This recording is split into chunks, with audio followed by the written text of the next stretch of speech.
Here we have another fraction to realise. Now, remember, a complex number is made of the real part. Let's write it as the real part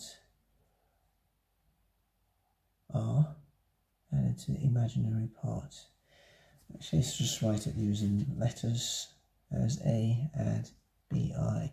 Now, if we just have I, then A must have been 0, so we have 0 add B is, let's say, 1, and that will just give us 0 add I, which is I.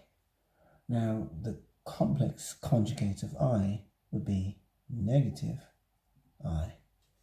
So that's our complex conjugate, and so we multiply both the numerator and denominator by negative I.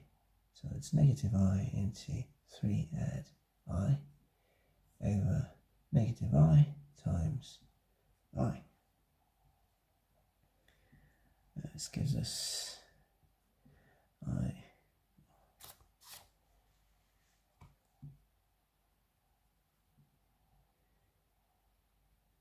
minus I squared over minus I squared.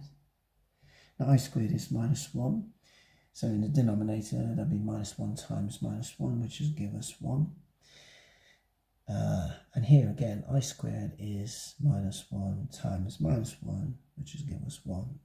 We always write the real part first, followed by the imaginary part.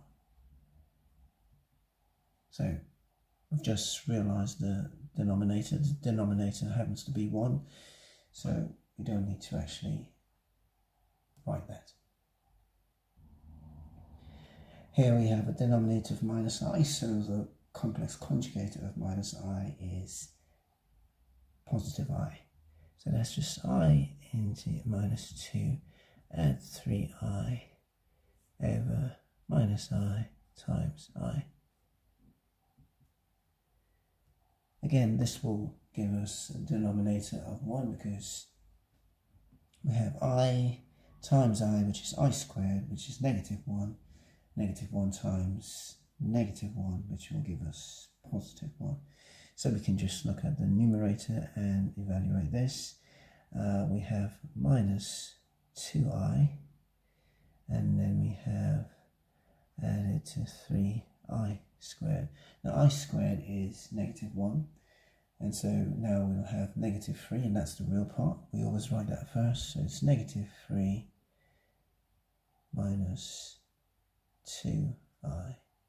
The real part being negative 3, and the imaginary part negative 2.